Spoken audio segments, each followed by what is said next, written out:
Part 5. Cara mengesampingkan masalah dalam hubungan interpersonal. Pemuda, aku tidak tahu, tapi menurutku rasanya masih ada yang kurang pas.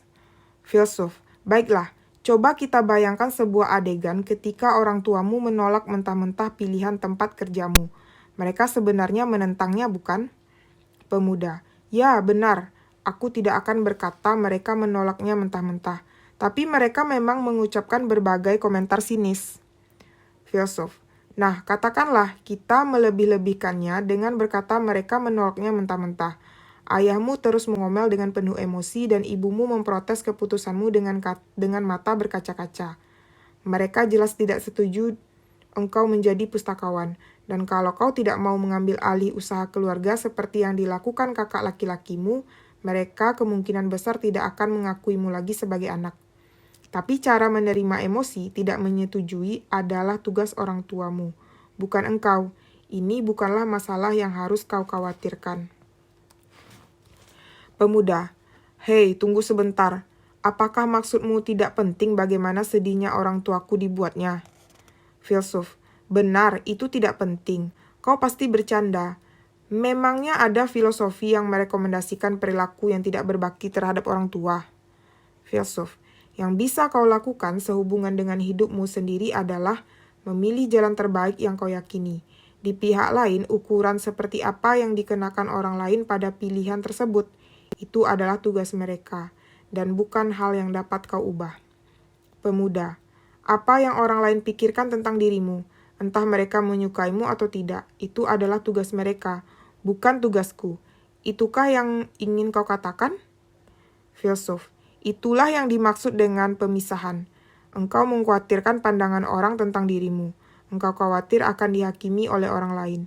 Itulah sebabnya engkau terus-menerus mendambakan pengakuan dari orang lain. Nah, memangnya kenapa engkau mencemaskan pandangan orang terhadapmu? Teori psikologi Adler punya satu jawaban mudah. Engkau belum melakukan pembagian tugas. Engkau berasumsi hal-hal yang seharusnya menjadi tugas orang lain itu adalah tugasmu juga. Ingatlah kata-kata nenek temanmu. Hanya kaulah yang mencemaskan penampilanmu. Komentarnya menyasar telak pada intisari dari pembagian tugas tersebut. Apa yang orang lain pikirkan saat mereka melihat wajahmu, itu tugas orang lain dan bukan sesuatu yang bisa kau kendalikan. Pemuda, secara teori aku mengerti. Bagi otakku yang berpikiran logis itu masuk akal. Tapi emosiku tidak bisa mengikuti argumen yang begitu memaksa. Filsuf, kalau begitu kita bisa mencoba alur yang lain. Katakanlah ada seorang pria yang sedang mengalami kesulitan dengan hubungan interpersonal di perusahaan tempatnya bekerja. Dia punya atasan yang benar-benar irasional, yang meneriakinya di setiap kesempatan. Tidak peduli seberapa keras dia berusaha. Atasannya tidak mau mengakui upayanya dan bahkan tidak pernah menyimak apa yang dia katakan. Pemuda, itu terdengar persis seperti atasanku. Filsuf, tapi apakah diakui oleh atasanmu adalah tugas yang harus kau jadikan prioritas utama? Tugasmu bukanlah untuk diakui oleh orang-orang di tempat kerja. Atasanmu tidak menyukaimu, dan alasannya untuk tidak menyukaimu jelas-jelas tidak masuk akal. Tapi dalam hal ini engkau tidak perlu berusaha mengambil hatinya. Pemuda, itu kedengarannya benar. Tapi orang itu atasanku, bukan? Aku takkan bisa menyelesaikan pekerjaan apapun kalau atasan langsungku menjauhiku. Filsuf, itu, sekali lagi, menurut Adler adalah dusta kehidupan. Aku tidak bisa melakukan pekerjaan karena atasan menjauhiku. Jadi salahnya lah bila pekerjaanku tidak berjalan baik. Orang yang mengatakan hal semacam itu sedang menjadikan keberadaan atasannya sebagai alasan untuk pekerjaannya yang tidak berjalan dengan baik, mirip dengan murid perempuan yang takut bahwa wajahnya merona itu. Engkau sebenarnya membutuhkan kehadiran seseorang atasan yang buruk. Sebab saat itulah kau bisa berkata, andai tidak punya atasan seperti ini, akan ada lebih banyak pekerjaan yang bisa kubereskan. Pemuda, tidak, engkau tidak tahu hubunganku dengan atasanku. Kuharap kau berhenti menduga-duga sesukamu. Filsuf, ini adalah diskusi yang berkaitan dengan poin fundamental dalam teori psikologi Adler. Kalau engkau marah, tak ada pemahaman yang akan meresap. Engkau berpikir aku punya atasan seperti itu, jadi aku tidak bisa bekerja. Ini merupakan ideologi sepenuhnya. Tapi yang sebenarnya aku tidak mau bekerja, jadi aku akan menciptakan atasan yang buruk. Atau aku tidak mau mengakui ketidakmampuanku, jadi aku akan menciptakan seseorang atasan yang buruk. Itu adalah cara teleologi memandangnya. Pemuda, barangkali begitulah situasi ini dibingkai menurut pendekatan teleologimu, tapi kasusku berbeda.